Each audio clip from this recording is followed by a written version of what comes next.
And any moment now, we'll discover that we are alive. And that is a good thing. Certainly beats the alternative. Oh, come on, come on. Live stream. Wake up, Google. I can't do anything until I know I'm good. I had some real difficulties the other day. I had a stream, at the start of it I didn't have audio, and then I discovered that it wasn't recording the video properly. I ended up unlisting that stream in the end because it was such a wreck. Okay, there we go. Alright. I have chat. I have... hold on a sec. Okay, good. Yes, the mouse is visible. Everything is theoretically perfect. So... we can get going. Hey there, Oblivion Ender, KJ Terminator, Lotus Land Sigma, how you doing? Hey, Gaming Ocelot. Is your name possibly a reference to Metal Gear Solid? Alright, let's see. Where to begin with today? Let's start by throwing all of our money down a hole. It's always a good thing to do. Very effective in life as well. Whenever you don't know what to do, just go to the nearest convenient hole, also known as department store, and just pour out all your money into whatever. No, don't do that. Don't listen to Hadriex gives bad advice. 41 minutes. We're gonna try it. He's probably gonna kick my ass, but we're gonna try it. No, it might work. It might. Hello, pancakes. Magic pancakes. I've really grown to like Terminal Montage this last year or so. He has been kicking ass, but that Metroid one is his best work. Anyway, spin. We need only 35,000 arbitrary points. I don't see any way we're going to get them today. But if we could, I would have another item slot. And you know what an extra accessory slot would do? Even more hacking skill. That's what it would do. Alright. Spin it again. So, poop, that's not good enough. It could happen. We could get the AP over here. That's not it. 3 spins. I suppose the blue one plus maybe... well, if we roll the blue one twice... we've only got 2 spins left. Yeah, it was pretty unlikely. It was pretty unlikely. On mere 36 spins and the new thing will be open. I bet it'll include some hacking stuff in it. Appearing. Oh! Oh. No, no. I looked away. I thought it had landed on the blue thing, but no. It landed on something stupid instead. Oh, well. So, whatever. Okay, we had one last spin. I thought that was the last one. Okay. So we're still 30,000 short. No good. Have I farmed the Metalands? No, I have not, actually. I has not farmed the Metalands. In fact, I don't even have the Metalands open right now. Well, that is a thing we are going to get to presently. Should we start by stomping a whole bunch of bosses, or should we end by stomping a whole bunch of bosses? Kind of leaning towards leaning towards doing the bosses first, and then doing the other stuff. We have plenty to spend, and I've got plenty of ideas. 30,000. We are so close to that accessory slot, man. It's just hanging out there, just waiting for us to pick it up. And we can't afford it. We got everything fixed up on the special now, because we started getting 2Ks, so that was really nice. Start stomping, go farm. Alright, we'll start stomping. So let's see. Wop, wop, wop, wop, wop, wop, wop, wop, wop. This is as far as we got last time, right? No, I think it was a dragon before this. Wop. Okay, there's the adventure lands, and now we're in new territory we can start reading. So, let me make sure. Oh, this area is still tough.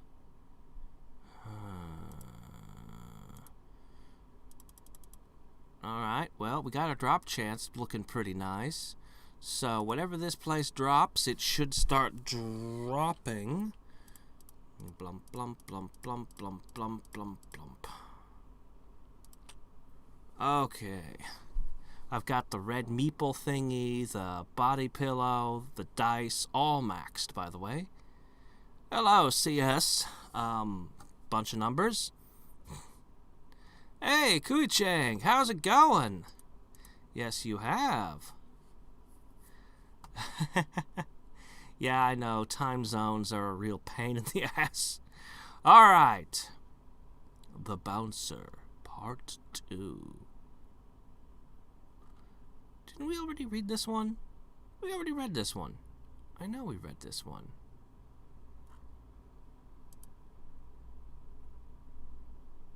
Okay, and this guy wants you to beat him up. Let's see. Punch bowl. MacGuffin isn't there anymore. Weird genie nearby seems to read your mind and offers to help if you beat him up. Then we come to our reference of Hitchhiker's Guide, which makes us wonder if we're secretly Arthur Dent. And then the entire state of South Dakota, which we beat up. A huge stack of pogs. Okay, I think this is new territory. Equip Ludi. His drop chance bonus is not even all that relevant. It's 100% when I'm already rocking a 770%. I don't really want him. He's not really good anymore. Honestly, he's not very good. I've got much better stuff equipped right now all over the place.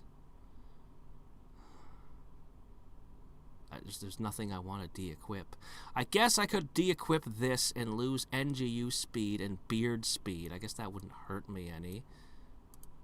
Oh no, now my NGUs aren't maxed. I could just be like, here you go. There. They're maxed again. Woo. Anyway, there. We'll just put that there for the moment. There you go. Alright. Oh, hey, what's this? An exponential. Now, this is incremental.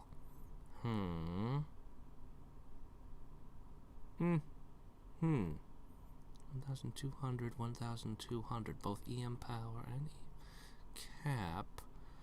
Which, even if we max this out, I kind of feel like it's... Yeah, okay, it is... Yeah, okay, no, it's quite a bit... It's 9 million. This is 12 million. This... Oh, okay, that's a... Okay. No, that's still 9,000 to EM power, and this is 1,200. Well, anyway, whatever. We got that. Started building BDW. BDW? BDW? I don't know what BDW is. Alright, let's see. On the plus side, North Dakota is now indebted to you. It can now be known as just Dakota. Oh, hey. That show about the really unlucky kid.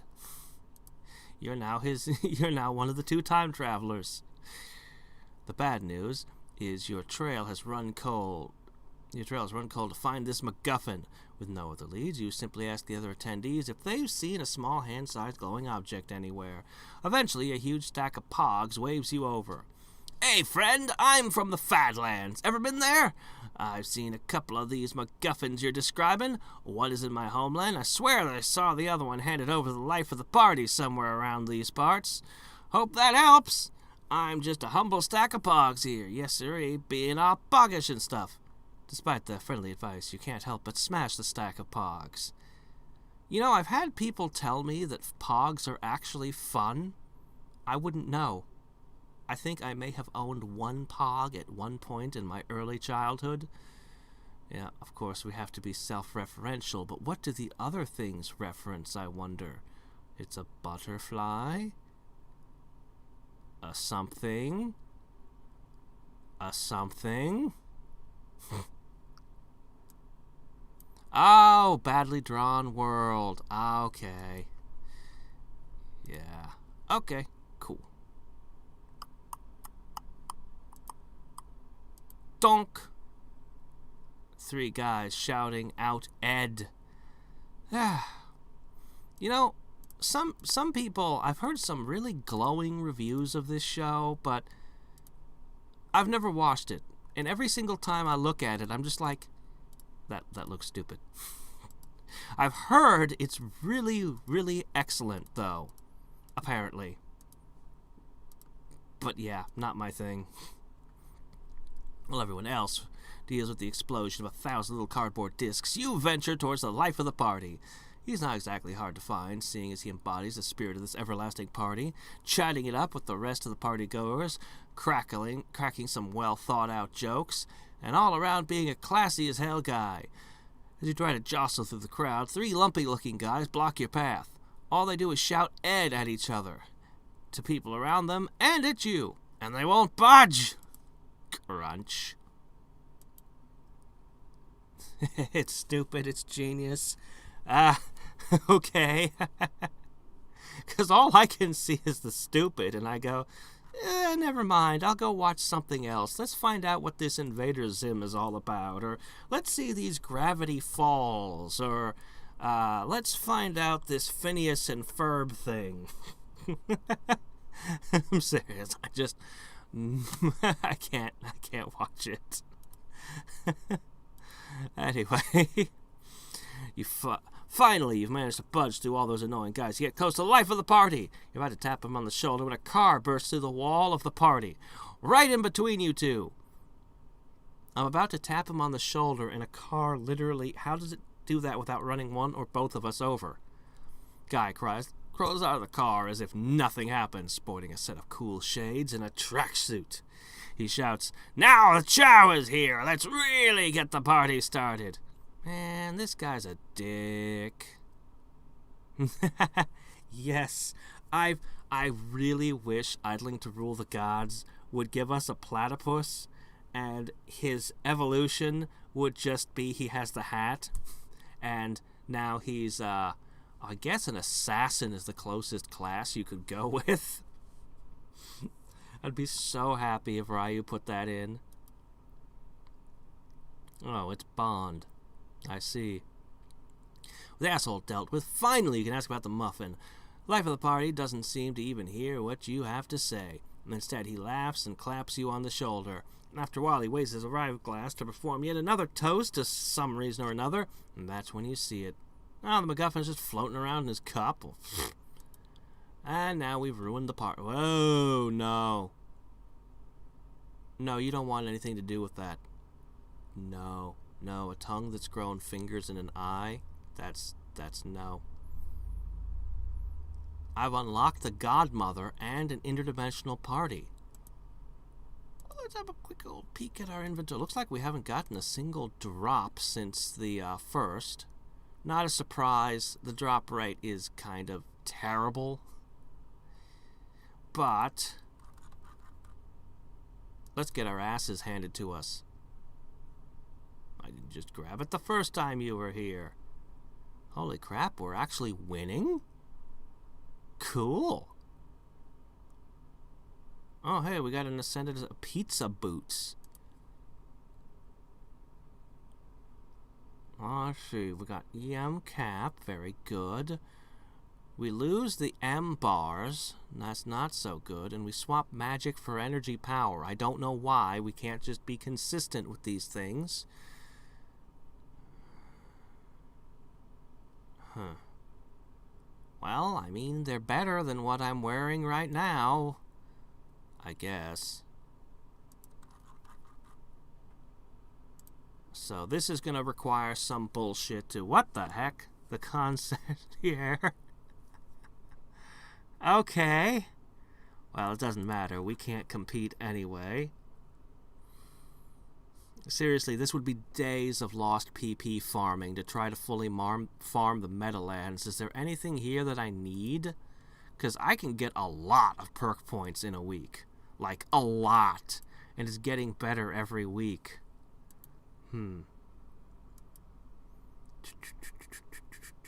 Elongated muskrat. It's a DiCaprio meme. I don't know anything about movie stars, honestly. I couldn't even identify half of them. No, that's a lie. I wouldn't even be able to identify 1 in 10. Check out the Meadowlands bonus. Okay, we've got a weapon. Let's see it. That's not bad. That's not bad at all. Plus 5% global digger bonus. Oh, that's okay too. But this one's better. But man, that's going to take a long time.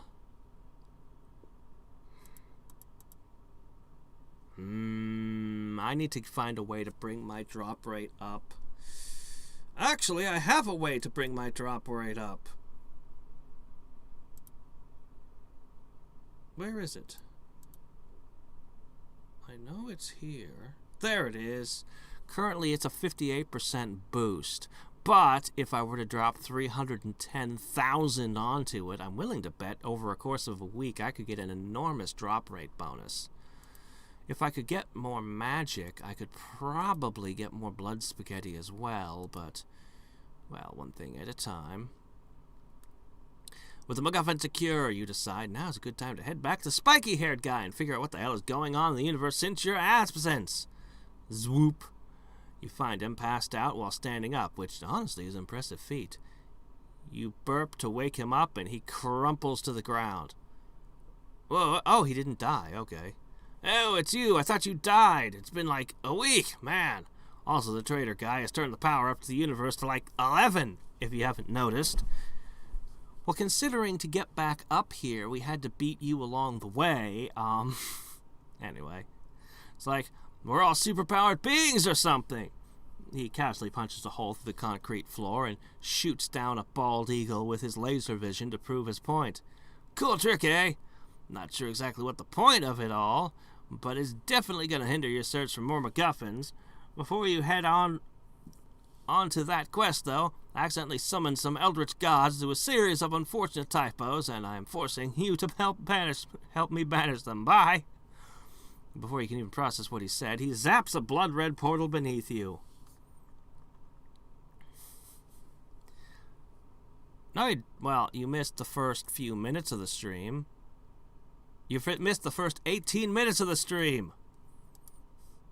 As punishment, you will have to sit there and stare at this for 18 minutes when I'm finished. And stare at the blank black screen. It's what you deserve. Late. Ha! I won't tolerate such behavior. Alright, let's see. Okay. You fall into what can only be described as a world created by sewing various bits of flesh together. This place is horrifying. You hear the sound of an intercom turning on and a spiky-haired guy's voice from nowhere in particular. Thanks for volunteering, buddy. That's like exactly 8 demons or so to remove from existence. What a convenient number. Always have fun. Anyway, have fun.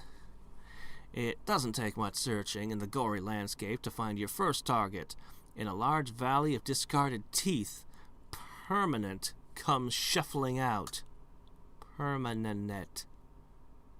A large eyeball adorned to a massive tongue glows red and fires a soul beam at you. Let's see. We went into the Meadowlands, discovered we could farm them, unlocked the interdimensional party, discovered I can actually win those fights, and I stole a piece of pizza that I can put on my feet. Messed with the concierge and got our ass handed to us. Are waiting for the greasy nerd to respawn so we can attempt to fight him. And that's mostly what's happened. I haven't spent all my resources yet. Oh, we did all our spins. I am still 30,000 short of getting the last accessory slot. I really have my heart set on getting this stupid accessory, so I'm super annoyed that I didn't quite get it. Because then I would have been able to stick this on for another 20% hacking power. Well, what can you do? Bonk! 1 demon banished, 7 to go. Every minute you spend in this place, you can feel more of your sanity slipping away. Huh? You didn't have any to begin with. You need to finish this task, and quickly. You spot a fort made entirely of flesh on the horizon. You decide to check it out. Like you do. Is that a fort made of flesh? Let's go inspect it. As you near the entrance, a ghastly being blocks your path. It's a Kuddle, whose very existence offends the natural order of things, and whose only purpose is to consume everything. Well, it's a crab with a head and an eyeball. Bop. That's a cassette.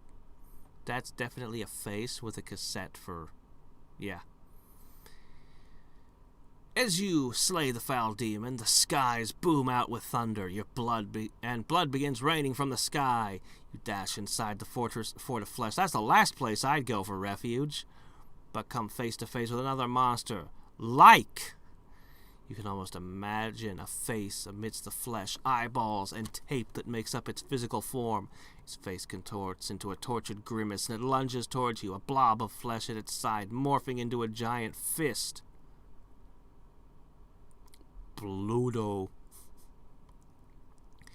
See, this is what happens if you dabble in typomancy. Don't play around with typomancy. It's a very, very dark art.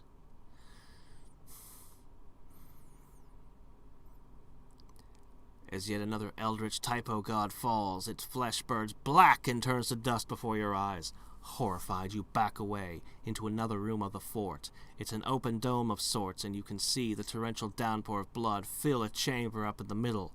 Suspended above, a still beating heart is impaled on the wheel. With the growing pool of blood, winged eyeballs spawn and fly up out of the opened roof. Boy, this sounds like some Rogue Legacy shit here.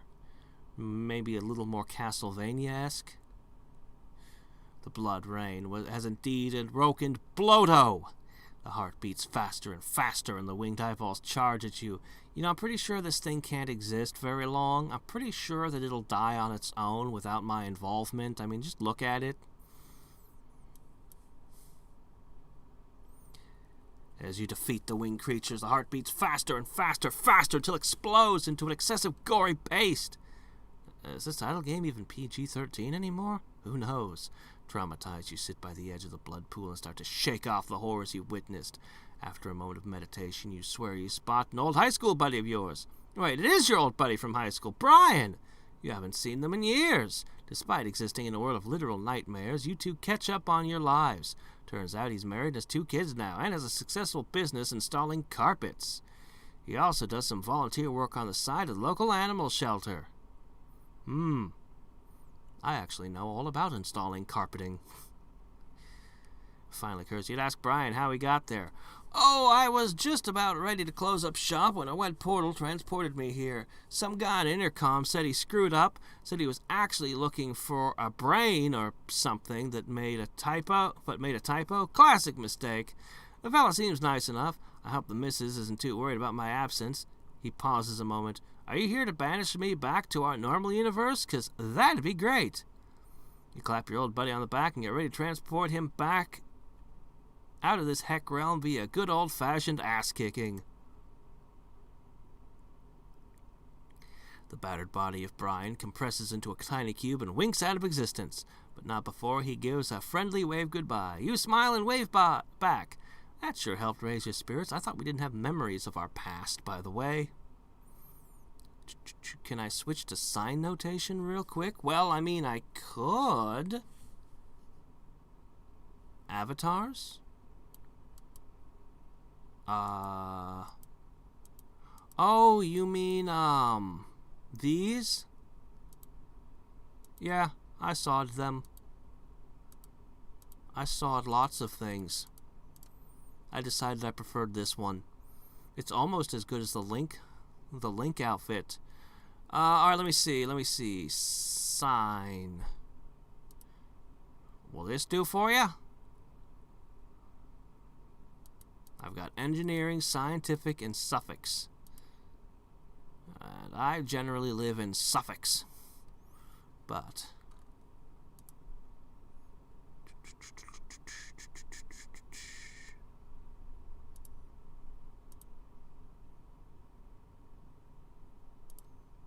okay, I'm putting it back. Resuming. Okay, yep. As you move on into the heart of the fort, you spot two more of the beings guarding a doorway. As you near them, they move to block your path. It's Odign and Horus. And it's clear you aren't getting in without a fight. You decide to take on Ogden first. Since you can see that that's the name of the current boss on the page, it just makes sense. Well, I prefer fun. Oh yeah, it is Horus. How about that? Ogden falls. He slumps, the slugs from his eyes crawling away from the jet-black beam of light that burns the rest of his body to ash. At the sight of this, Horus lets out a piercing wail, and your movements slow down to a crawl. Your foe seems unaffected, though. Well, that's going to cause a problem. Doot. Doot. More power! At last, Horus is slain. Its body shattering into 1,000 pieces. You're now able to step through the door and confront the eldritch typo god, Alksu. Oh, it should have been a misspelling of Raffle. It should have been the final boss here. Just staring into the gaping maw of this beast is enough to make your skin crawl and your soul quiver. A shimmering shield is raised around it with ancient evil glowing symbols around the edges. You hear a low rumble of mocking laughter erupt from within. It attacks! No, it doesn't. I attacks. Oh dear, not that thing. I don't know why it's on a slinky, but okay, that's supposed to be a sad mask. For a second, I thought that was that Mark Twain creepy Satan mask from the claymation thing. Anyway, you've unlocked a new zone, the type zone. Yeah, okay. This one I was just gonna kick my sky. I've unlocked all of these things. I haven't even farmed Meadowland. Yep, that's what was expected. I haven't even farmed the Meadowland, and we have all this stuff.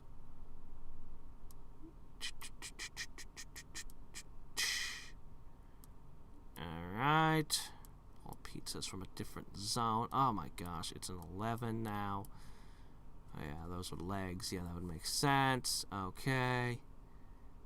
Right, okay. Well, whatever. Moving on. The beast's mouth opens wider and wider, bending backwards, and begins devouring itself. Ah, classic. It's as if Pac-Man lost a life, but happening for real. All that's left is a giant eye which rolls towards your feet. You decide to take it with you as a gross trophy. Let's pick the eye up. The intercom clicks on, yep, that should do. Thanks for the solid. Now let's go back to hunting these McCups. So what we learned from Brian is we're just sending them back to their proper dimensions. So, I mean, I don't know how we ended up with an eyeball. Also, do I actually get the eyeball? Because it's not in my inventory as usual. I'll probably have to earn it in battle. What's this? A 6 as a boot. But it's only one boot again. We figured out the technology of 2 boots. Why did we regress? I'll never understood why we regressed.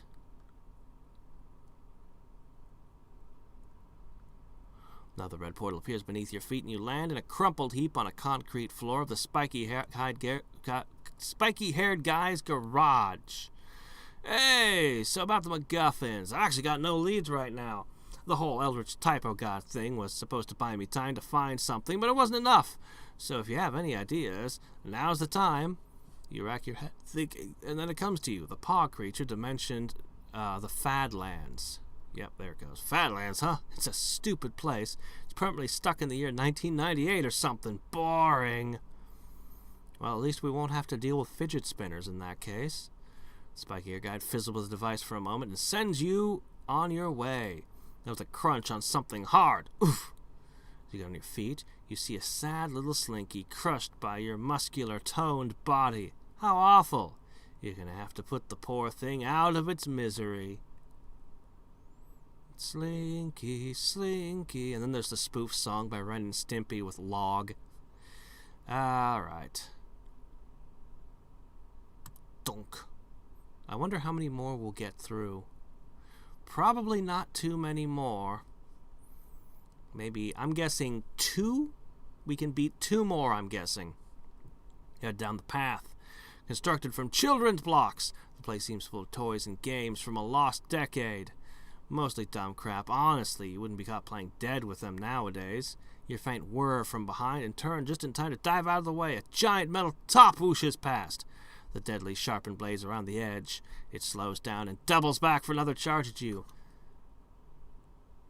I think that jacks and tops are a little bit older than the 90s. Quite a bit older. At some point there was this whole Beyblade thing, which, I don't know, there's a PlayStation Beyblade game that's about my sum total of the knowledge of it. I thought it was an RPG, but apparently it's about tops. I don't know. I didn't play it. I didn't buy it. Alright. Bonk! Oh, it was a bit slower. You grab your mole hammer from back in the caves and wait for the right moment to smack the top out of your path. It dips down below a hill out of sight, but there's no mistaking the thundering crash you hear. It takes a bit of hustle to reach the impact site, where the now motionless top lies, and a stack of weirdly shaped plastic chunks. Dazed and confused, they gurgle and groan as they come to, and one opens its drool-lipped mouth and opens and mumbles, "Grayons." Upon spotting you, they let out a deafening screech and attack, and I don't even know what this one is. I don't know this one. You could have gone with Gumby. Well, actually, he was never really a fad. And possibly a little older than the 90s as well. Not 100% sure, actually. The early episodes are really creepy if you get a hold of them. You're like, what? I watched this show as a kid? The later episodes weren't nearly as creepy, though. God, there's tons of things you could have gone with. You could have gone with Pokemon. You could have gone with Barney the Dinosaur. You could have gone with so many fads. Actually, the Pokemon fad never really ended, but besides the point. Instead, you dig up some weird shit. I guess these are pencil erasers. They have to be. That must be what this is. That must be what they are. Ooh. Oh, hey, it's the Pokemon card game. Sort of. Yeah, it's definitely not Magic the Gathering. It's definitely a Pokemon card. Except it's a shoe. There's a... oh, is there? Huh. Is it an anime or like a live action show or... It's got... What? I don't own Netflix, so I don't know these things. I actually never got into it. They could have been fridge magnets. But fridge magnets were never really a fad, per se. And we've already had a refrigerator with the letter magnet spelling out stuff in an earlier area, so... You stop the final tiny figurine, which gives out a little squee before it's crushed. You feel mighty as you continue to you spot a toy village way off in the distance. At the center, a floating glass sphere glows from something inside. It's probably important, and the plot really says you should head that way. So instead, you head off a fork in the path like an asshole. How many of you guys have played the Stanley Parable? I unfortunately watched Let's Plays of it, and it's one of the few games which you can only... yeah. If you've seen a Let's Play, it's one of the few games that you really can't experience for yourself anymore. One of the very few. So I've had it sitting around for ages trying to find somebody who hasn't heard of it to do a Let's Play of it with me, because I already know everything in the game. Okay, it's an anime. Okay. It's a Pokemon cut. Oh shit, I didn't see the title. You're right. Yes. Ah. Yeah, Stanley Parable is freaking awesome. Alright, let me see. Ooh, it's a rare foil Pokemon card. You ogle the card for a bit, turning the foil in the sunlight and drooling over it. But the card slips in your fingers and you get a paper cut. You can't stand for this. The card must die. No, don't kill it. It's probably valuable. Oh, shit, yeah, you were right, Nico. I'm just barely able to do it. Yeah, my stats just edge him out. Barely. And this is as far as we... Oh my gosh, that's not a fad. That's a Game Boy. That's the game it shipped with. That's the most famous video game piece of music ever, which is actually a rendition of a Russian folk song. And there's no such thing as a busted Game Boy. They don't break. They don't break. They've survived bomb blasts by soldiers who took them to war. They've survived all kinds of crazy shit. They're just a brick. They're awesome.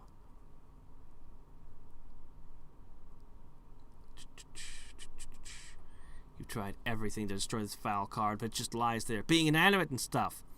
You tried smashing it, shooting it, cupping it, snorting, trading it, insulting it, burning it, and folding it in half 8 times, nailing it to a wall, eating it, scribbling on it, running it over it with a train.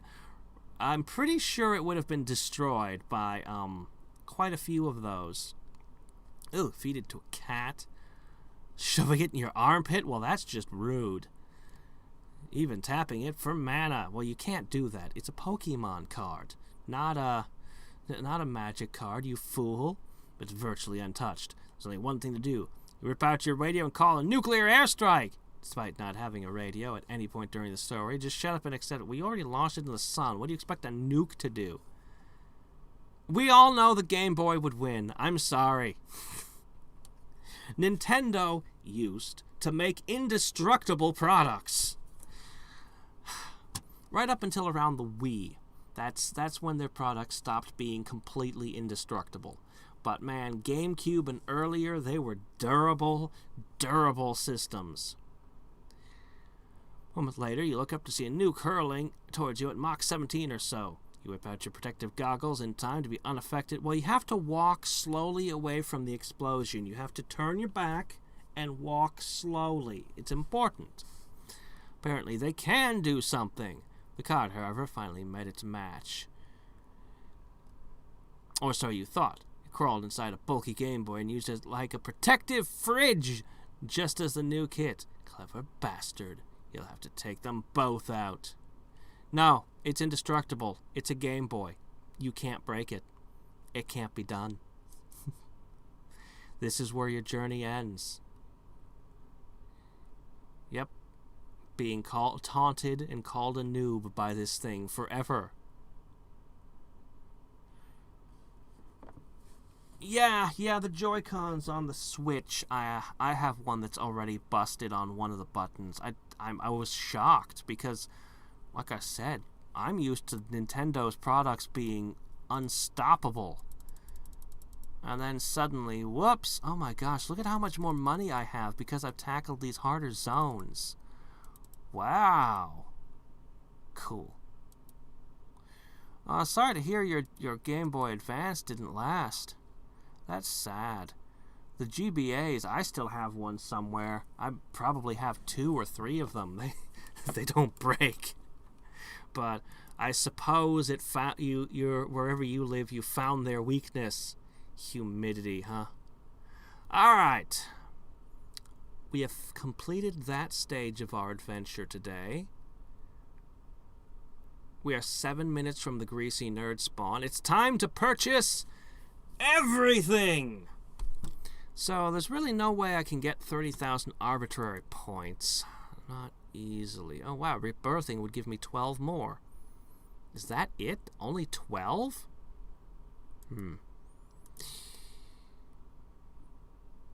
Yeah, the AP drops from the challenges are not very good. Nah, it's not gonna work.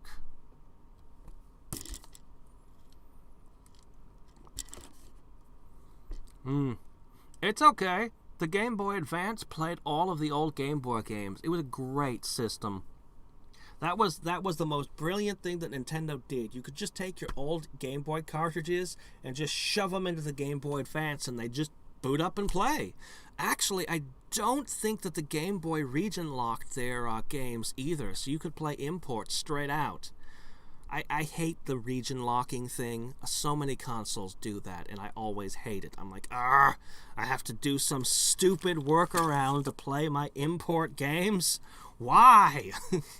So, anyway. Hey, the Game Boy, although it did eat batteries, I once had a battery explode in my Game Boy. That shocked me. A battery acid leaking out of it and stuff. But anyway, you think the Game Boy used batteries? No, the Game Boy was very gentle on your batteries, all things considered. It gave you good battery life because it only had, like, 2 colors.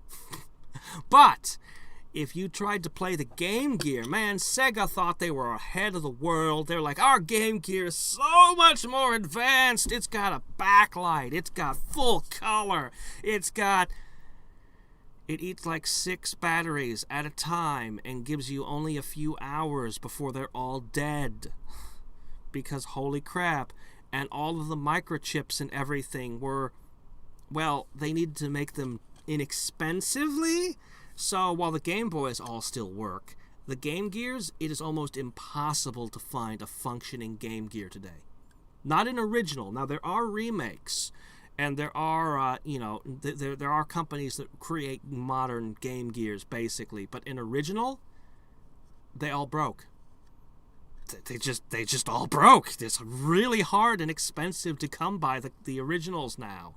So if you go to a flea market or a garage sale and someone's selling a Game Gear, test it before you buy it.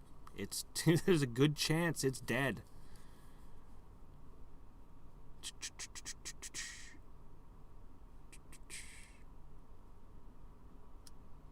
Yeah, no, the batteries were expensive. Honestly, the batteries...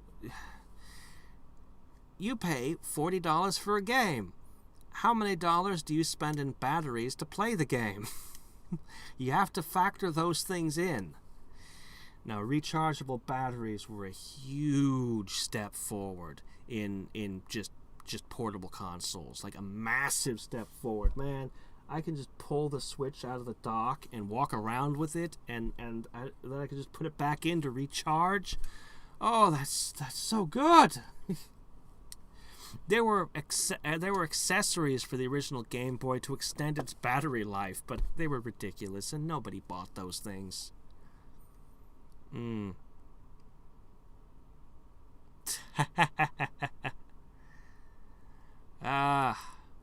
Alright, let's see. Where are we going to begin? I guess we're going to start with perk points. So I have almost 40,000 perk points this time, and I've already decided I'm going to focus on hacking. So My goal is to make my hacking skill at least 12 times what it is now. So we'll be increasing hacking power, maximum hack, maximum cap, and, you know, whatever else we can do. I'd hope to get an accessory in this, but obviously we didn't get that. So we're going to start. This will be more than a 50% boost here, followed by doubling our cap. And that neatly, almost exactly, spends every single perk point I had. Well.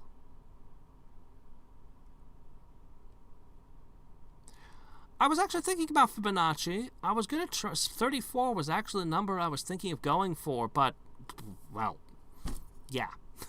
This happened. So I'm not going to argue. I got what I wanted most.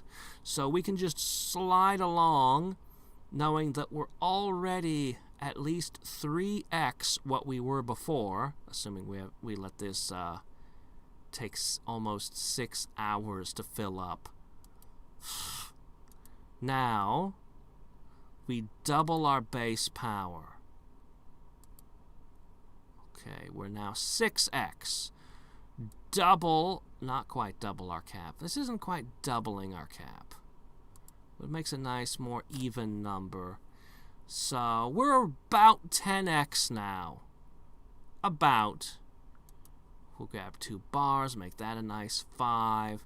We'll grab some of these.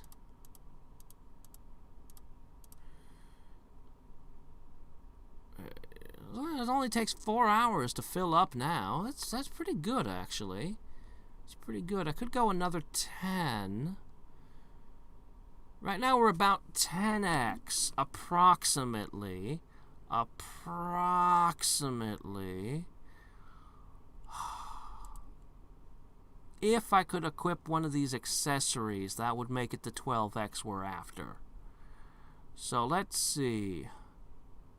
This one comes with AUG speed and magic power. This one comes with a pathetic respawn boost. And NGU speed, which I like very much.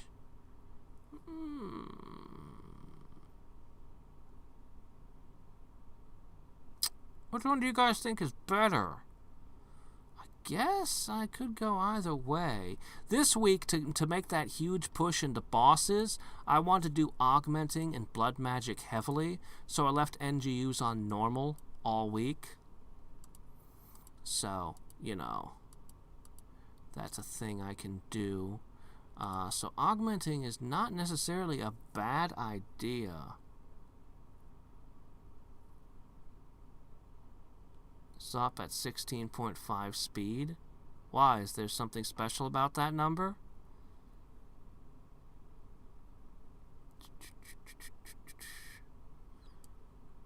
Alright, so we want to trade one of these out. It can't be the stapler. That one's too good. Could be this one. I mean, we'd be giving up a 500% drop chance. Would we be willing to give up 400% NGU and beard? Actually, I might. Oh, doggone it. Hold on. Oh, make some of this. Hold on. Here, give me some of this back. Okay. Let's say we pop this thing in. I don't know.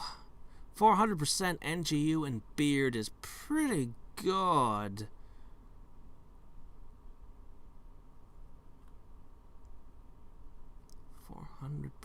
NGU versus 6,000% EM power.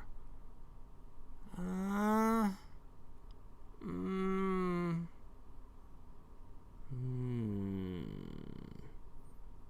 don't know. If I stick to normal NGU, the only thing that'll be kicked is the beard speeds, which it's having a pretty profound impact on, actually. Should we even rebirth? Or should we just stay in the same run? Oh, right! I'm forgetting something. It's improbable, but we might be able to take one more boss down. Because we can harvest all of our Yggdrasils. And then we switch back. It's probably not enough. There's no way it's enough. It couldn't be enough. No, this isn't going to get us another kill, is it? No, I don't think it will. No. Yeah, nah. Not even close. Alright, well, let's go on an adventure. Somebody is ready. Can I defeat you on Brutal? Oh, wow, okay, never mind. That was quick. Wow, I thought we'd at least get some exchange and blows going, but no, he just went and I was gone. Okay, then. Well, so be it.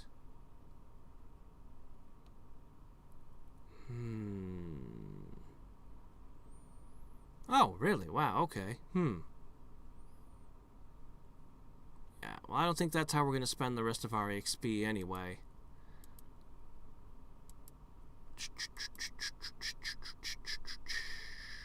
So we slapped that there. I'm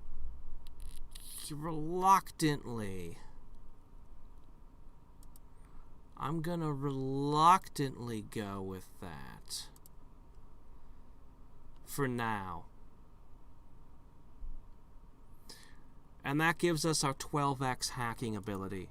So I could push the drop chance pretty heavy. Or I could just increase everything.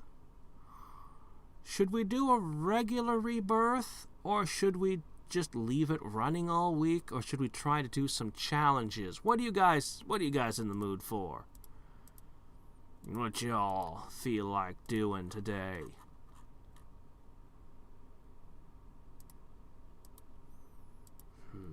What am I gonna do with a puny 41? That's not a lot. I guess I could double my base energy bars. That would increase my beardness. I guess that would go a little bit of the way to make up for what we've just lost by changing our equipment. I guess I would love to have a new seed gain accessory because my seed gain is pathetic. Seriously, it's not up to task. I've got these up to 12. Unfortunately, from misclick, this one's a 13, but whatever. I need to get this to 24, and then I can get back to those, but it's slow going. So we've got one person who says challenges. I'm not hearing anything else. Are we going to reset all the way down? It'll mean that next week we won't be fighting too many bosses. But we might gain all kinds of neat, cool challenge bonuses. Alright, well, if we're going to go challenges, I should probably buy Super Advanced Beast Training. Boop! We had saved up enough to grab that. I want this! But you guys already know how badly I want this. So, for now, that'll probably do. Alright, I guess that settles it. So, since the last time we did challenges, I believe we didn't have hacks back then, or at least we didn't have much coming from them. So this is 1,000% attack defense. A nice boost to Time Machine. Our Augment has a little boost. And, not a whole lot else that's going to have a big impact from here. I mean the number hack. That'll help a little bit, I guess. Maybe. A smidge. But we've got a lot of other things that were improved as well. So, first we'll just take a regular rebirth. Yeah. And we'll be all like, hey look, I got a whole bunch of XP. Actually, that wasn't very much at all. Actually, I didn't get much from that. Oh, well. 49 fewer bosses. Ouch. Okay, let's see. Let's see. Which challenge? Should we just do all the challenges in order? Except these two. These two are stupid. And this one's stupid. We could probably do the rest. Let's try a no OGS challenge. That can't be too bad. Oh, shit, I have to wait 180 seconds. I forgot. That was a rule. That's fine. It's fine. I'll just, oh. That's,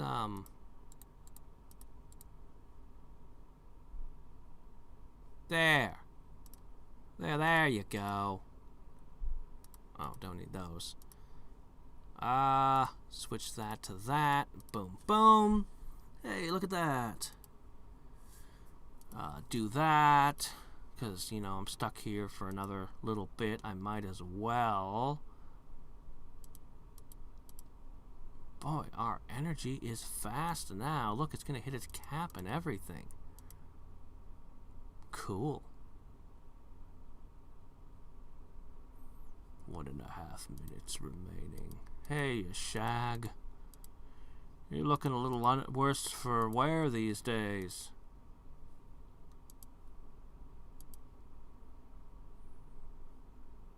What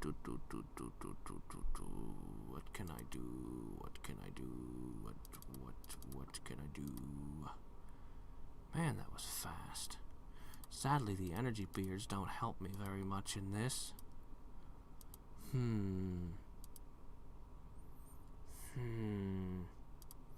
Man, this one's pathetic.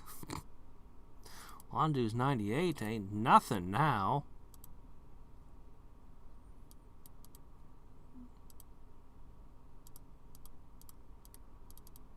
There we go.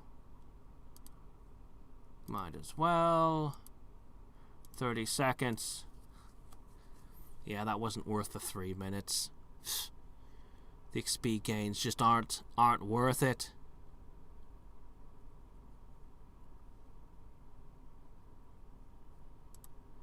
Though actually we got to boss level 150 within 3 minutes. That's actually kind of impressive, just seeing how much we've got going for us now. Alright. When am I going to get started on new idle games? Well, I think I talked about this last time, but, not right now. I haven't hardly been able to do any idle games. Honestly, I've barely been keeping up with Idling to Rule the Gods, and then we've been doing the NGU once a week, and I honestly haven't touched any of the others in more than a month and a half because life. You might have noticed I haven't been posting videos for it. I've been kind of behind on quite a lot of things because life. Yeah, that's all you get from me. Things should go back to normal-ish in a couple of weeks, I think. I hope. And then I can start thinking about finishing Antimatter Dimensions and doing other stuff. But, yeah, no, it's, you know. What can I say? It's been one of those lives. Alright, let's see. We're going to hit the No OGS challenge. So, we're off to a pretty good start. A pretty good start already. We are off to. Our regen is so crazy. Alright, we gotta wait though. Time must pass. That's okay though. Thanks to what we got from the beast, things are moving twice as fast now, which will actually make these challenges considerably less cumbersome, I should imagine.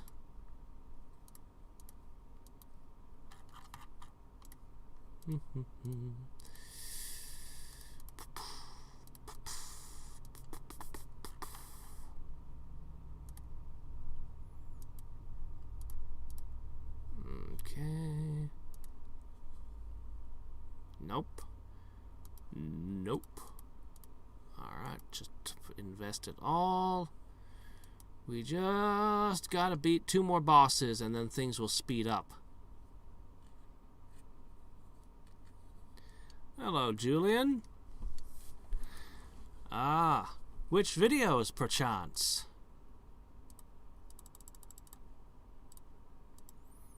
You'd be surprised at how many of my old videos still get comments. But I don't remember seeing your comments. But I could just be forgetting.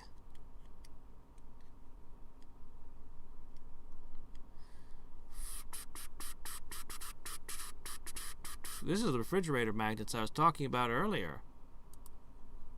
Okay. Got it. Okay, that's a game changer right there. Right there.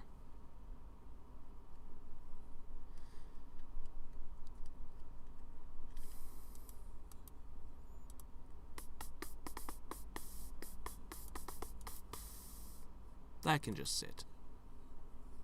Ah, okay, so you've been doing the NGUs. And that led you straight into this. Neat. Okay, give me that. No? Yeah. Yeah, there you go. Okay. Well, what I should probably do...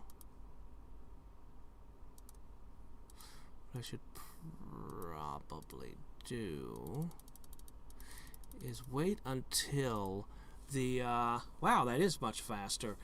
We're already on the 3rd, or about to open up the 4th one. If I actually wait all the way, we can use advanced training, and then we can grab a stronger version of Wandu's. We'll probably need it since we're going without augments. We probably need the stronger Wandu's. On the other hand, this looks pretty nice here.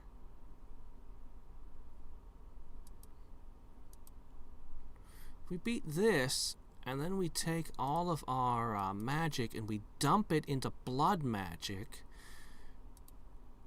Give me that. Put... oh, not that. No. Put it all down here. Yeah, there you go. Okay, we'll take that, and then from there, we could just dump it into a numbers boost. Then... oh, really? Crap. Oh, well. Yeah. 15 bosses further. That sounds about right. I only need to beat boss 59, so that should do it right there. That should be sufficient. I don't actually need to go any further than this.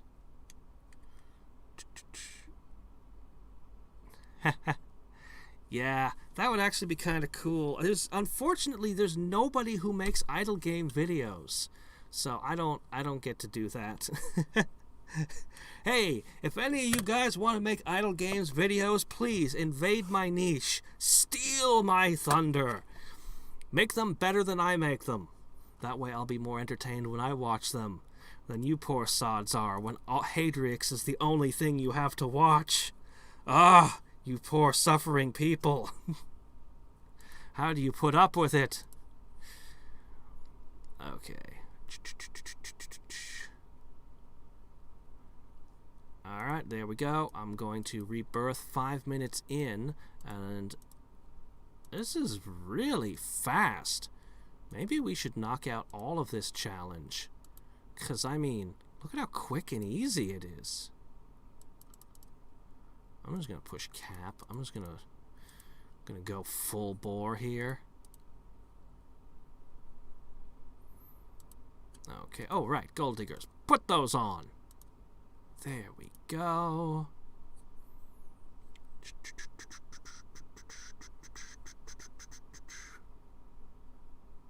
The playtruth of Battle Cat?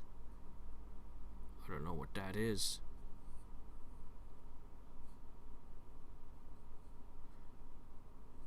Really?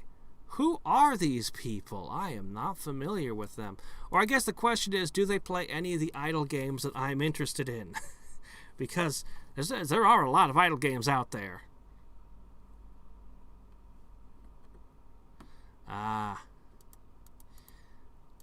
Usually I like to listen to stuff on YouTube when I'm doing any task that's like dishes or anything that's tedious that I don't need to focus on. I'll just binge YouTube. Lately I've been listening a lot to the historical guy. I listen to a lot of the Pokemon challenges and often wonder why I keep listening to them, but whatever, I keep doing it.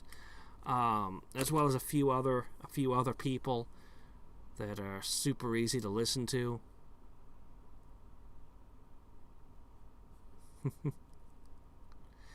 Yeah. There was this one guy. It's been years since I've seen one of his videos. I think his name was Cryotic. It was mostly just his voice. Like, if you ever heard his voice, you'll know what I'm talking about. Super chill. He actually, well, anyway.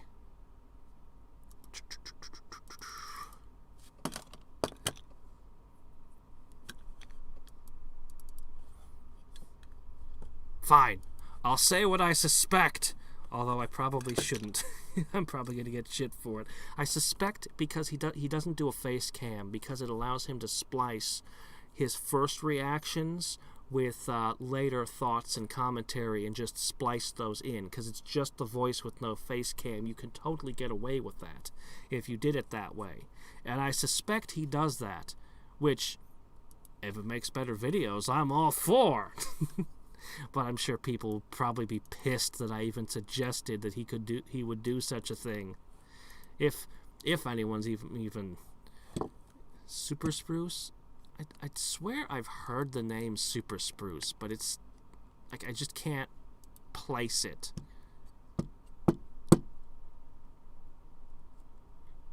A tower defense gotcha game. Ah.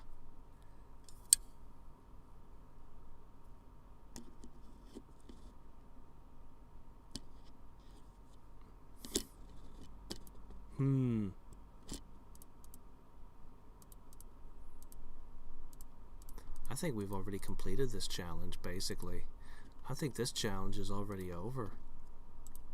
I think this challenge didn't even know what hit it.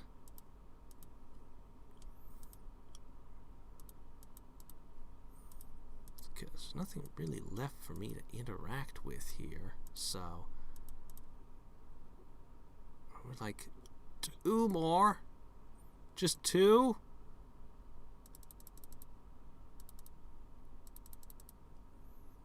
Come on, you got this.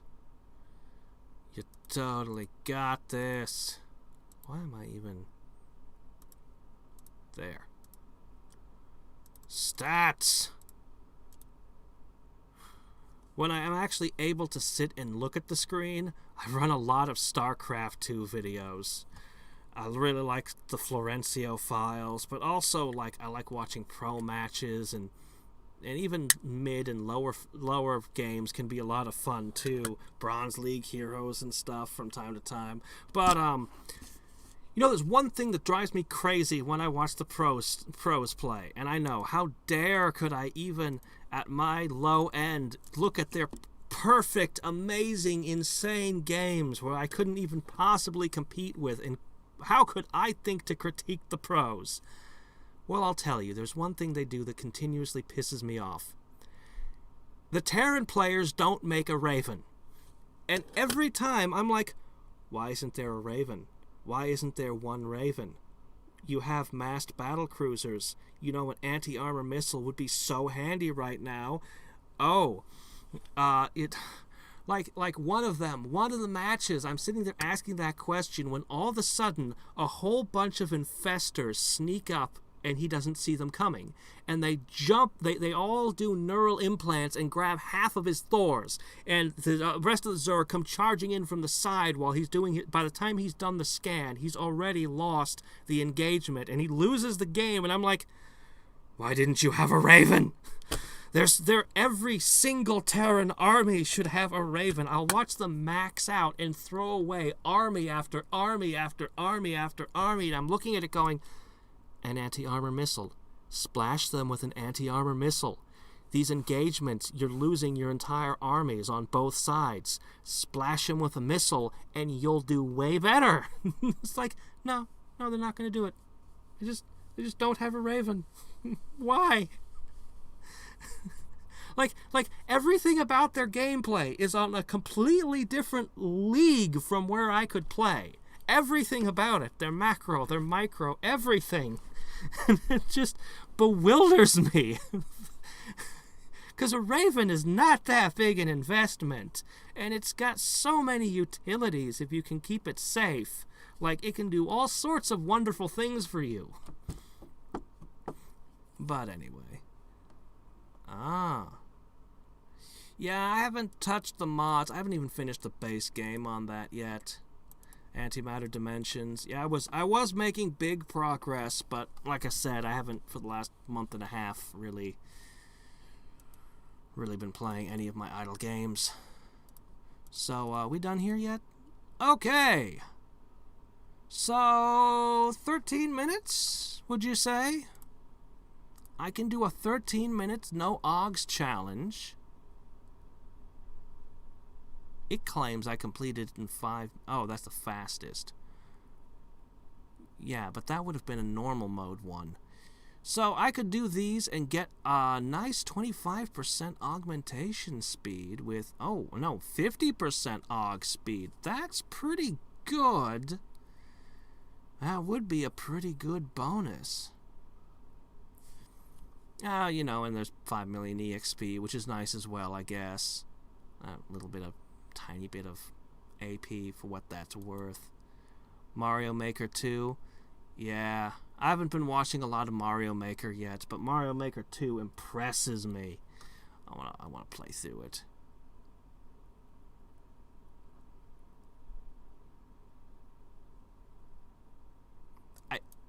There's no reason not to run a Raven in every... seriously, if you can max out, there should be a Raven. There should be one. It's just so useful. If nothing else, the missiles, the anti-armor missiles, if no other reason. But it sees invisible things. I've seen sneaky Dark Templar, and there's the Terran fighting the Protoss. He doesn't have a Raven. I was watching one earlier today. It was a shit ton of battle cruisers fighting a shit ton of brain. Not the carrier, the other one, the long-range shooting one. Anyway, it was a big air game between them, and it was awesome. It was a sight to behold. The stalkers, just all the different things going on, the bio underneath, you know, firing the disruptors, firing their balls. But, you know, once again, where's your Raven? Why not? A Raven would be a good thing in the mix. It just improves anything. Even if all you do is drop turrets with it, it's still good. Yeah, you're kind of late, Terminator. Medevacs are great, but Medevacs don't do what Ravens do. They're completely different units. Completely different units. Titan 8 on hard. Hello, Coconut. Okay. How's NGU compared to Island Rule Gods? Idling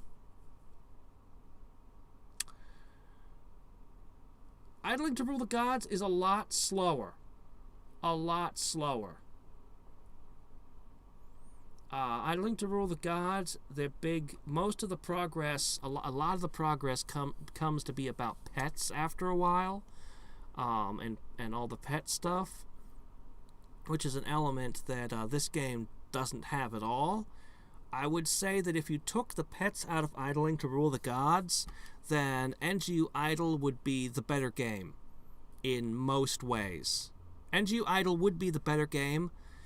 The pet stuff, though, is really what differentiates it from this. That's really what makes it its own game. So...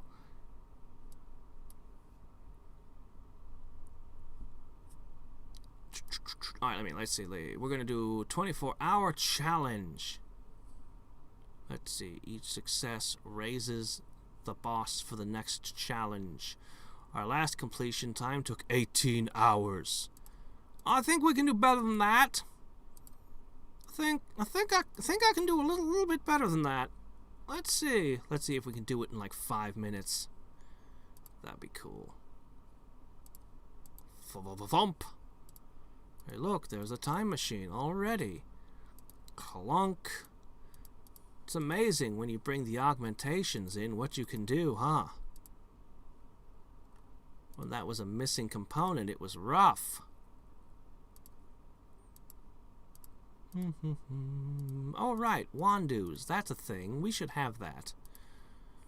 And I should do this. Click. Come on, come on, come on. Move your butt. Okay, there we go. We'll switch to 100 billion and we'll just be like clunk. Clunk. Clunk. Alright, fine. We'll switch to trillions. There you go.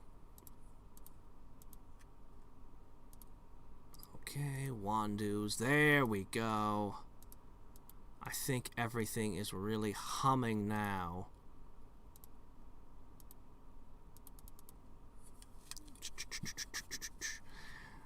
Yeah, honestly, Idling to Rule the Gods doesn't really start until you've beaten Tyrant Overlord Ball and you unlock the challenges.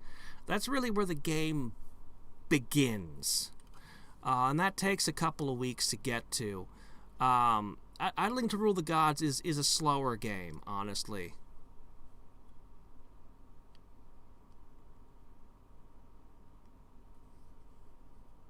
And of course, I haven't seen the late game of NGU Idle yet either. So, you know, to be fair, NGU Idle might start throwing me curveballs yet. So, but I have at least experienced pretty much everything there is going on in Idling to Rule the Gods. We'll see what new content Ryu adds next. I hear he's adding some new challenges and things soon, but I don't know any details. And I don't want spoilers, so don't throw the details in here, okay? I don't think I need to rebirth, but maybe it would be faster if I do. I don't know, maybe. Let's just punch up the stat digger.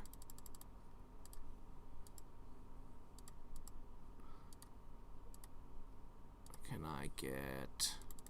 Ah, here we go.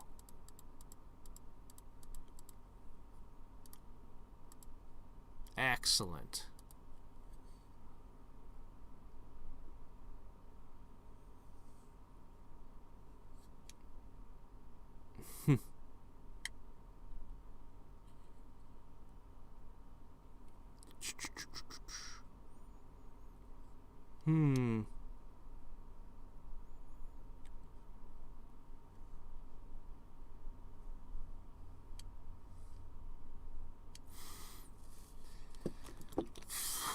Yeah, I don't know. I like Idling to Rule the Gods. I don't know if I would recommend it first, though. I would probably recommend, well, if you're looking for a good idle game, the first one I'm going to recommend is going to be Idle Paperclips. You can beat it in like 2 days, though. Actually, you could probably beat it in 1 day. It's super short, but super good. And A Dark Room is another super short one. I generally recommend the short ones first, because, I mean, you just knock them out. After that, I actually need to look at Kitten's game again. I've heard that more stuff has been added since I played it. I really liked Kitten's game. That one was a blast until it ran out of content, and then kind of, you know how it is when you're playing an idle game and it runs out of stuff to do.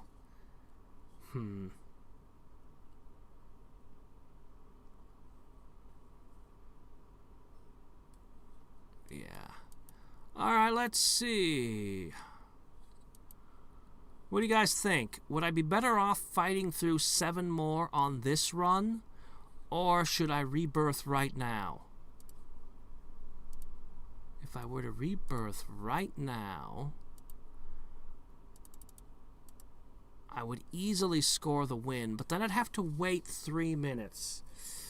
I think the rebirth is probably better. Oh yeah, Trimps. Yeah. Really? You never heard of... Okay, it's called Universal Paperclips. I don't know what would happen if you just looked up regular paperclips. So try Universal Paperclips. Oh yeah, Candy Box 2. Yeah. I did a Let's Play of that one way back. That was one of the first idle games I Let's Played. Candy Box and Candy Box 2 are interesting. Yeah. I have never done Cookie Click. Yeah, Dark Room is really interesting. It's a really cool little game.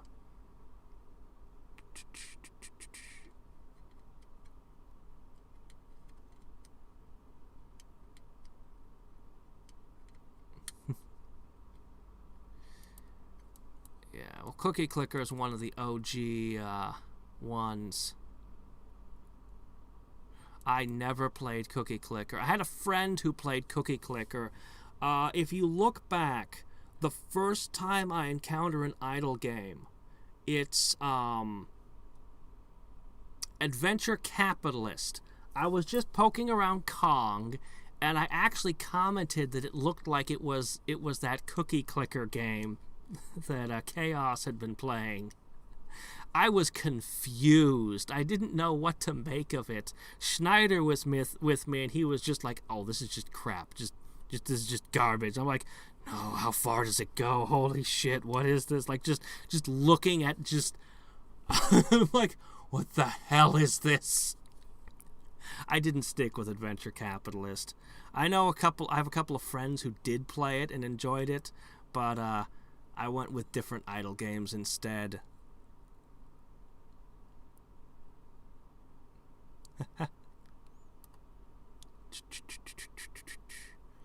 Realm Grinder. Yeah, Realm Grinder is really interesting. I've probably said all I can say about it at this point. I'll just end up repeating myself at this point. But yeah, Realm Grinder is very interesting and distinctly different from most of the other idle games. From any of the other idle games I've played. Although there is a Realms Revolution or something I haven't tried that's supposed to be similar. Yeah, Cookie Clicker, there's actually a few early idle games that were like the genesis of the genre. Cookie Clicker was one of them. It was the first one to catch on. There were a couple others like Cow Clicker and something else that were like the originals. I think the first one was an RPG that played itself, that was making fun of modern RPGs. I think.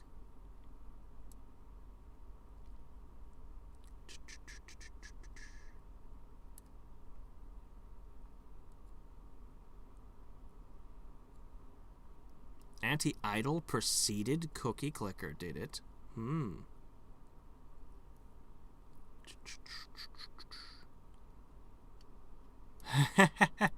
Yeah, I've looked at it and thought about it a few times since then, and I don't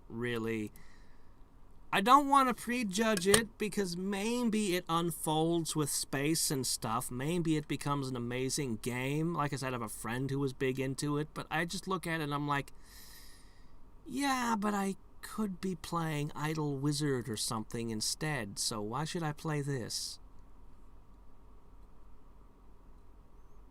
Yeah. Doggone it, I should have just reset. I knew I should have reset, but I decided maybe I would be faster to just hold on. Well, now I pay for it.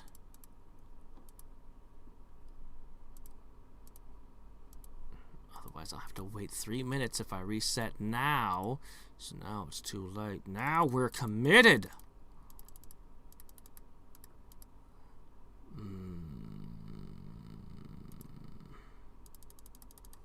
Maybe I should push Wandu's to meh levels. I could do it. We're so close.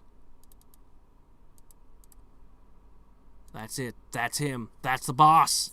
We need to become 4 times stronger.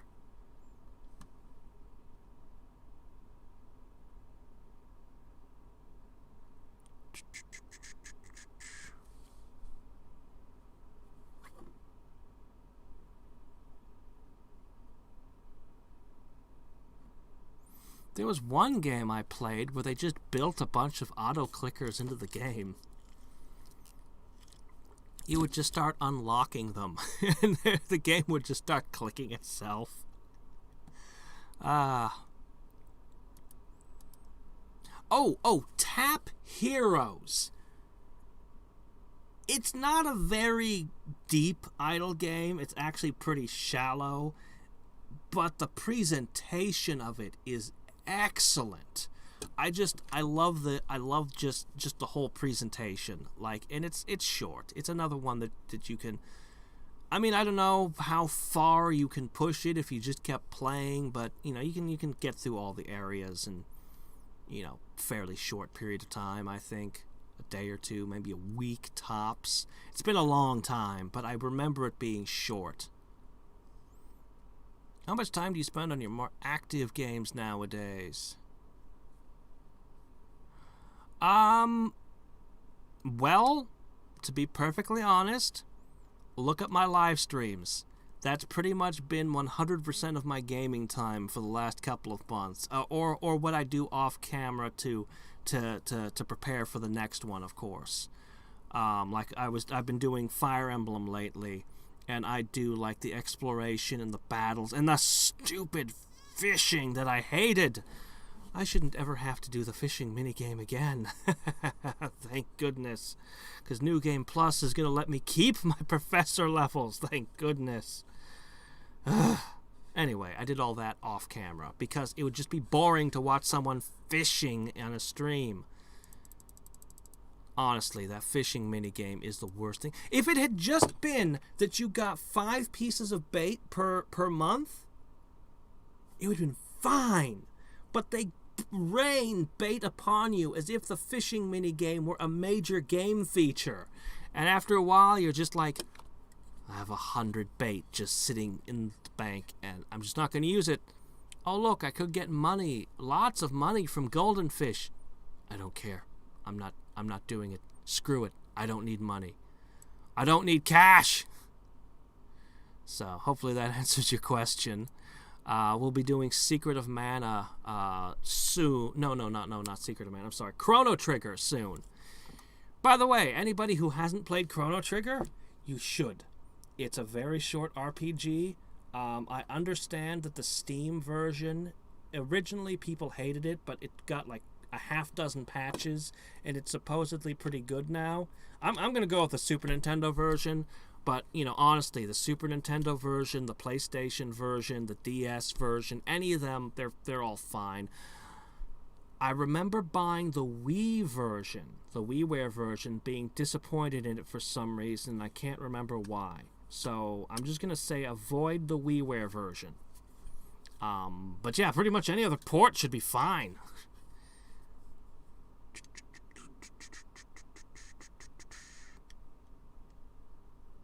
Yeah, we'll be doing more Three Houses. I have actually a couple ideas. No,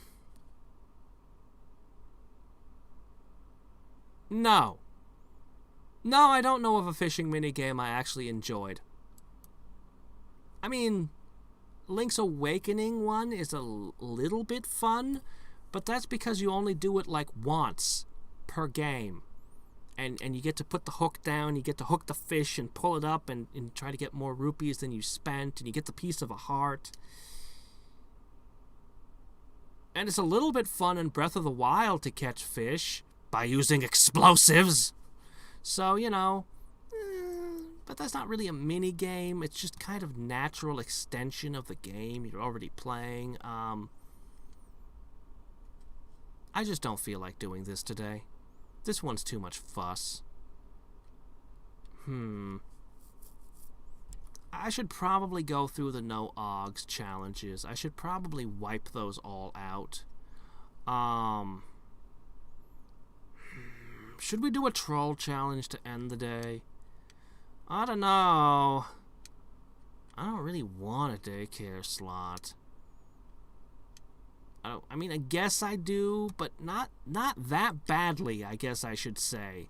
I don't have this intense desire to be shit on for the next half an hour by this stupid challenge just to earn a daycare slot. No, I think I'm just going to ignore that. Yeah, we're just going to ignore that. Beat Boss 45. Hell yeah, we do this. We'll do this one. We'll do that one. Yeah.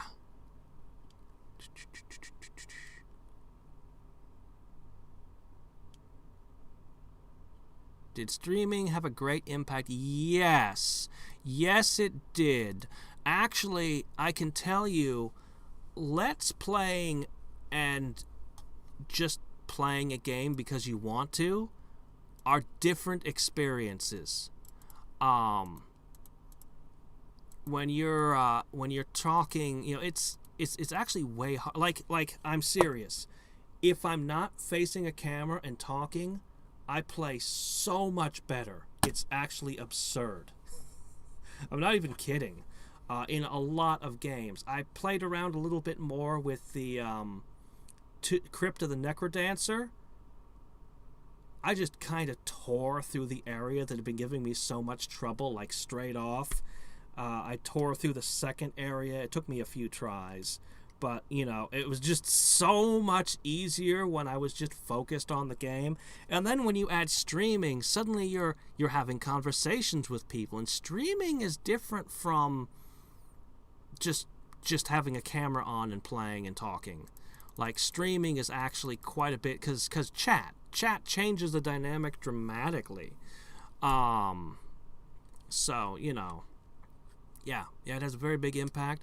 It also means that I can't play games just whenever I want to, because I have a schedule. And if I just decide I have a couple of hours, I'd love to play some Fire Emblem right now, I can't, because I've promised a whole bunch of people that I'll be streaming it at such and such time.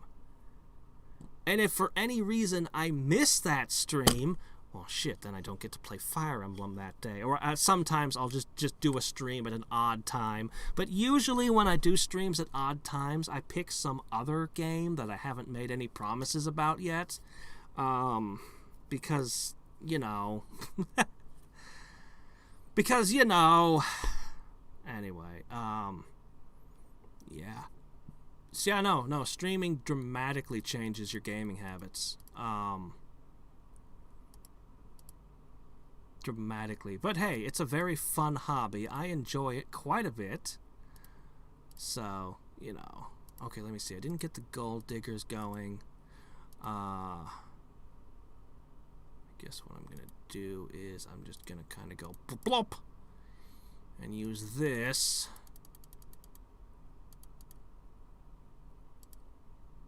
Okay, do that. Alright.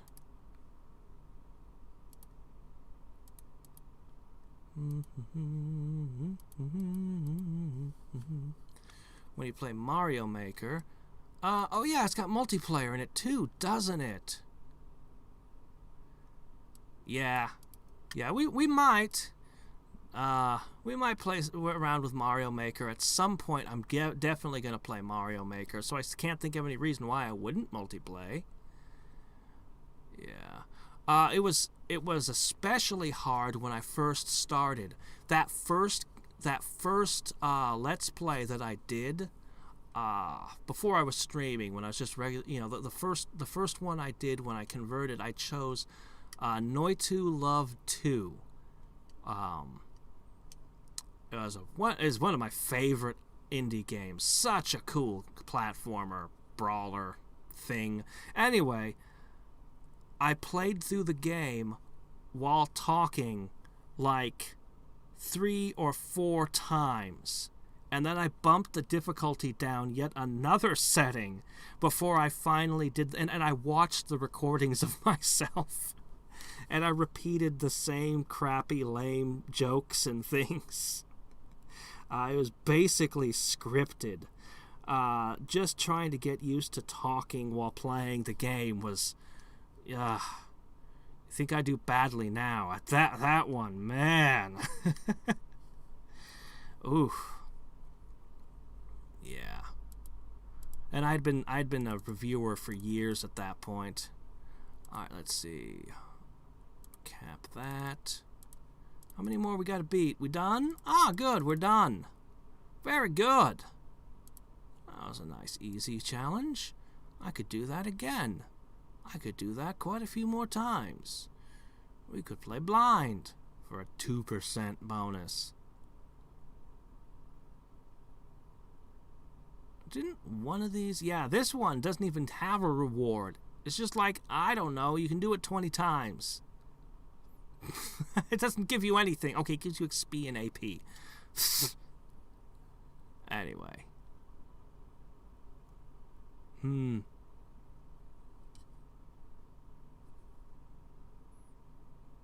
Yeah. Yeah, it is. So, life is crazy right now, but normally I'll sit down. I have a couple of kind of go-to chill-out kind of games that I play. You know, when I'm not recording or streaming. One of my favorites is Dungeon of the Endless, but I have a couple of others that I'll just chill out and play. I have a couple of games that, man, I really, really want to do. Also, you know, if you're a streamer, not usually the games I play are almost all great games that I love, but sometimes I'll play something that's terrible, or that I at least expect will be terrible, because it's like, well, it might be entertaining just to play this awful, awful thing. So I haven't done any of that lately, but anyway, I think we're done for today. I think, yeah, I think we're done for today.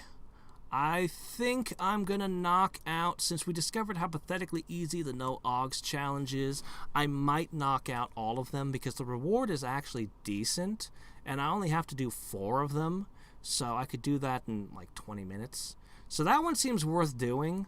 I'll probably knock those out, and, God, that would be enough to get the... I'm gonna buy the stupid accessory slot.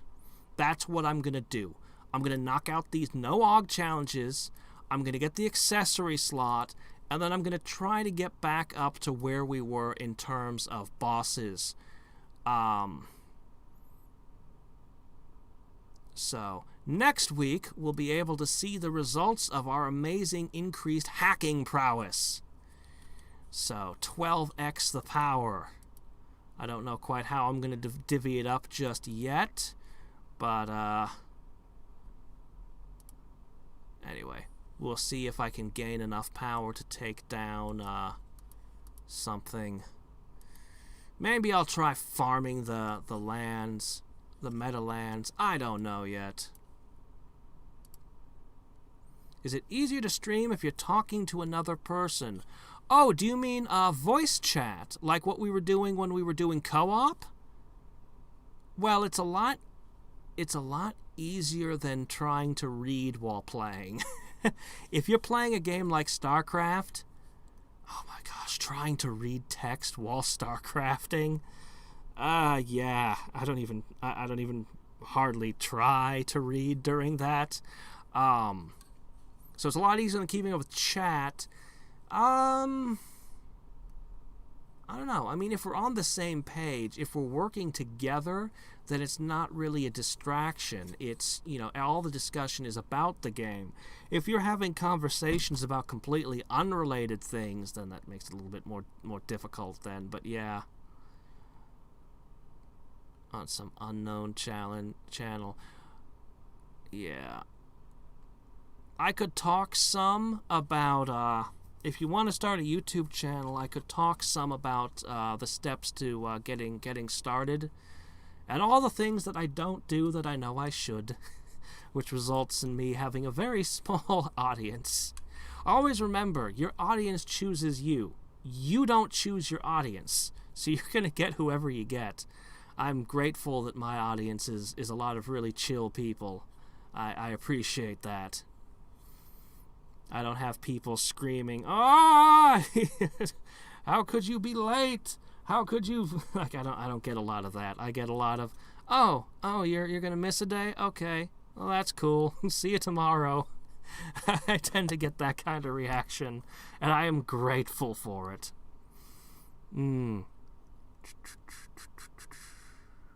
So, yeah,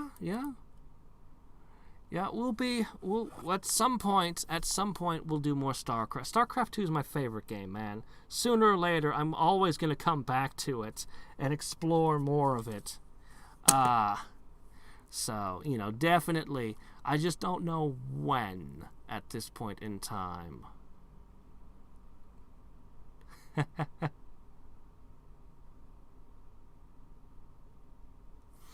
That's true, too. I guess that's true in its own... Yeah, that kind of makes sense, actually. That is sort of my niche. So... Yeah, so...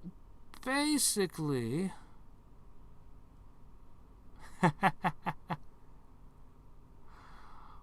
Yeah, well, it's... it depends on what you're trying to do. Honestly...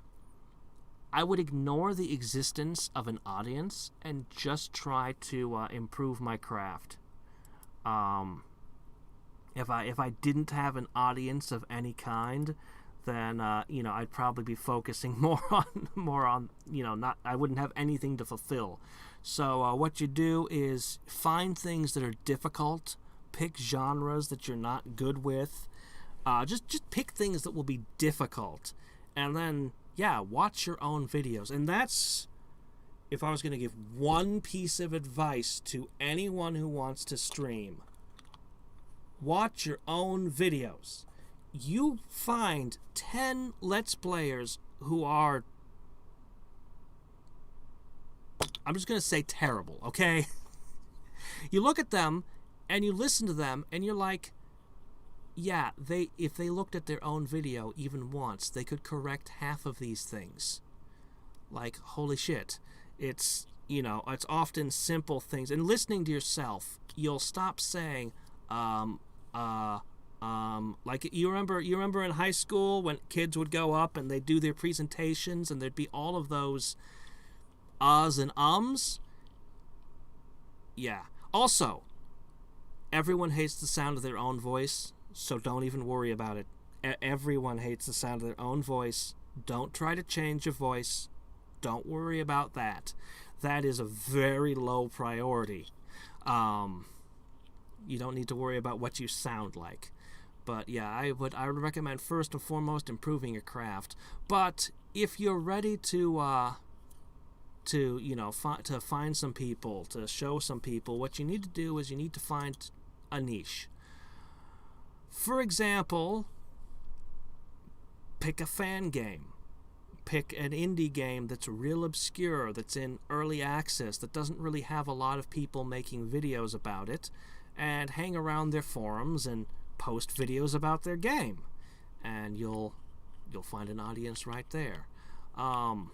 If you try to make videos about Minecraft, no one is ever going to see them.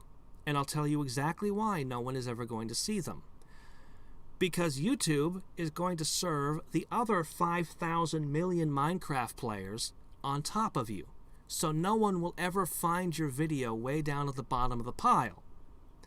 Thus, you can never gain traction. Thus, you can never gain anything. You will be buried. And this is true of every major release. So, yeah. That's pretty much how it is. So don't do that.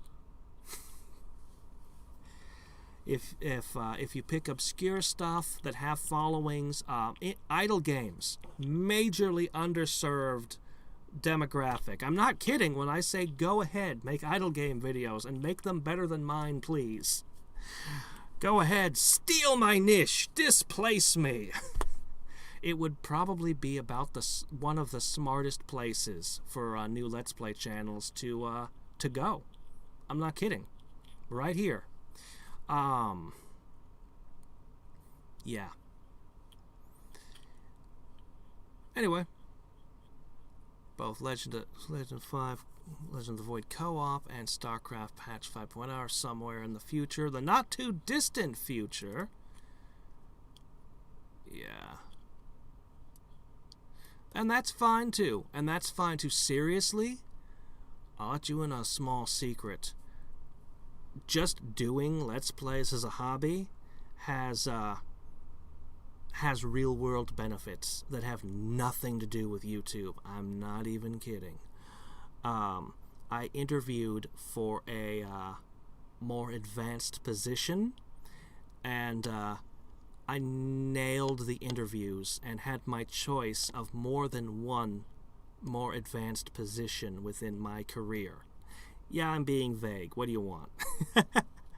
But seriously, as a person who was working night shift for 15 years, having pretty much no contact with other people, where did those social skills come from? Ah, the internet, yes. And, yeah. I wasn't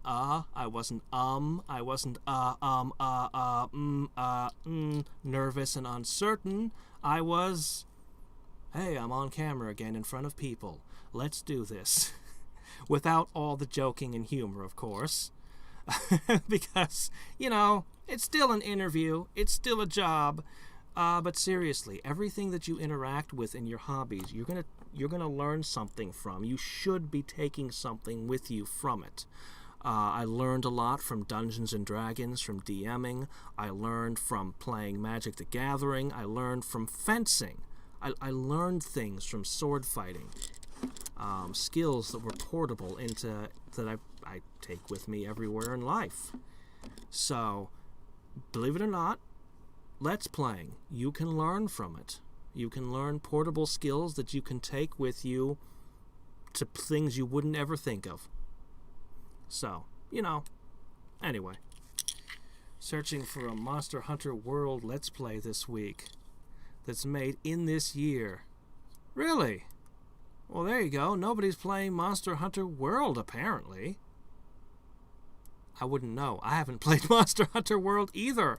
Although, Terminal Montage has a whole bunch of cartoons from Monster Hunter games that don't make any sense to me because I don't play them. So I don't know what I'm even looking at.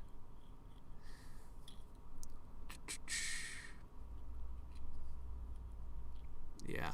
Well, I mean, I also, for a while, I had cornered the market on Master of Magic, sort of.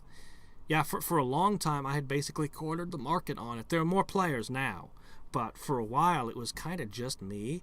I was one of the only guys for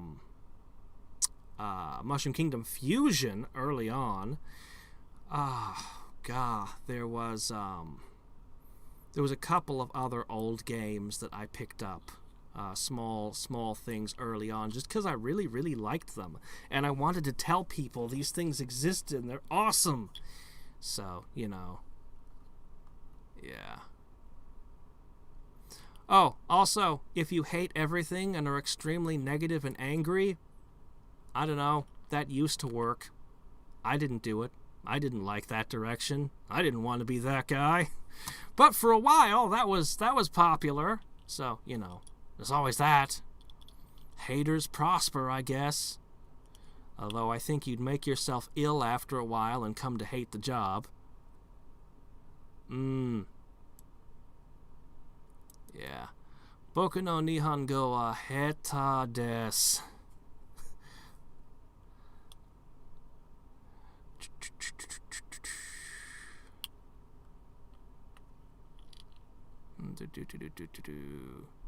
Pretty good in doing. Well, that's good.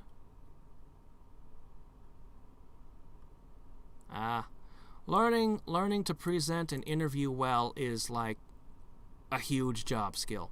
An enormous job skill for getting jobs, because every job wants to interview you. So, you know, your charisma stat determines whether or not you get the job, even if the job doesn't actually use that stat ever in any way, shape, or form in your day-to-day duties. Darn it! Shouldn't have used charisma as the dump stat, says every munchkin ever. Some fruit in our everyday life. Yeah.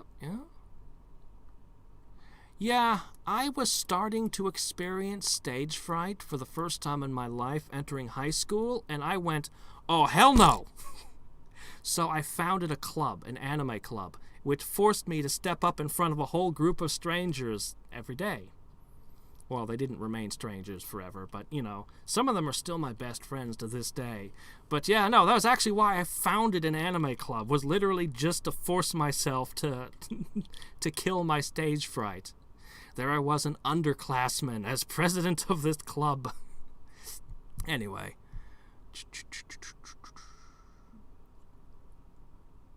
Monster Hunter looks really cool, but it also looks like it takes an enormous amount of skill to really play it well. So, you know, if I have time, which I never do, I'll try it.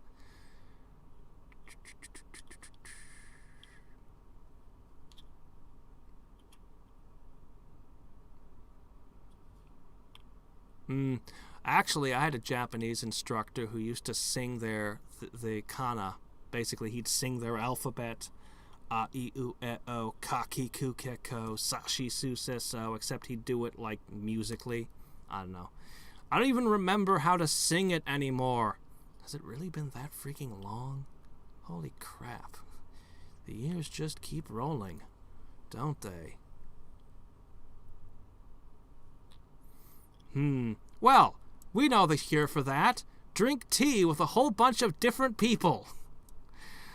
Fire Emblem has taught us the way to improve our stat, finally. And then you too can lead a battalion into battle, and oh wait, that probably won't help you and get a job either. Unless it's a military job.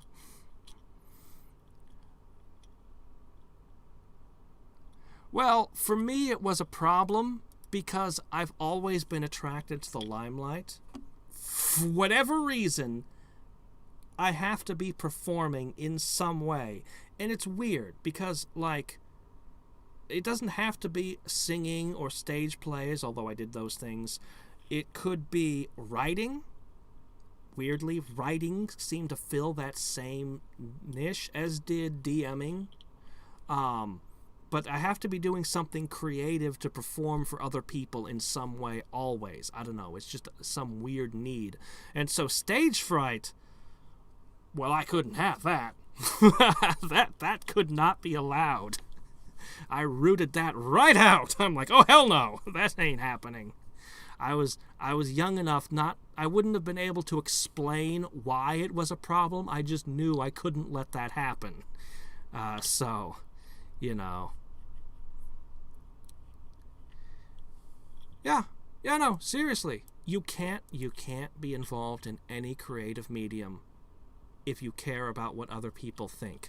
I know, there's the crazy thing.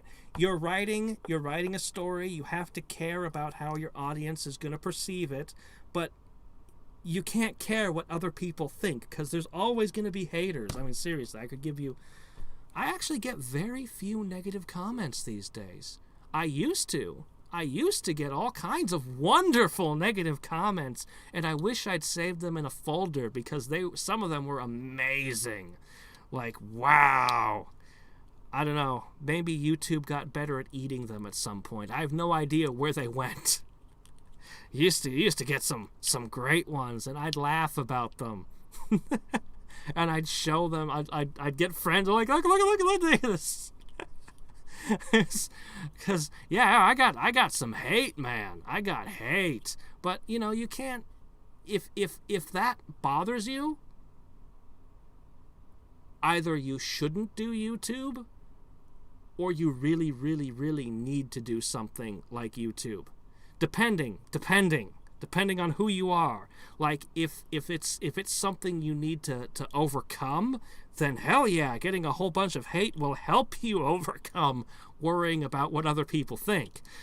But if you're the kind of person who's going to curl up and cry, then maybe you shouldn't. It depends on who you are. And, you know, yeah.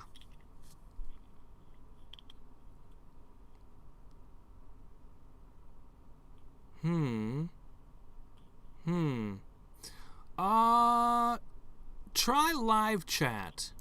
Normally, I don't know, maybe it's just me, they normally set it to top chat, where they make things invisible, and I turn that off.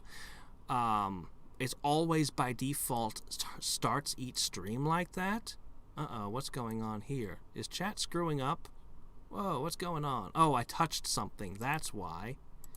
Oops. There we go. There we go. Oh, amateur, noob. Pfft, that's nothing.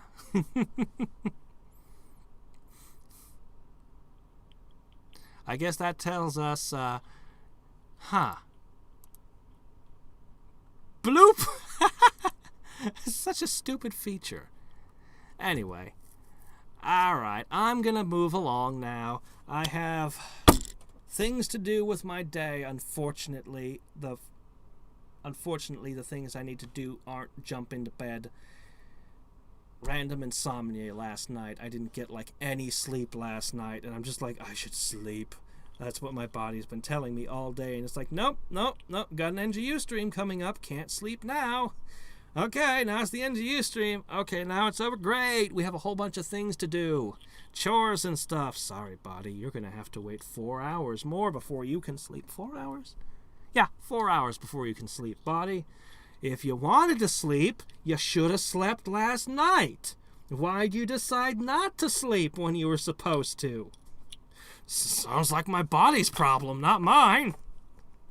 See y'all later. Bye.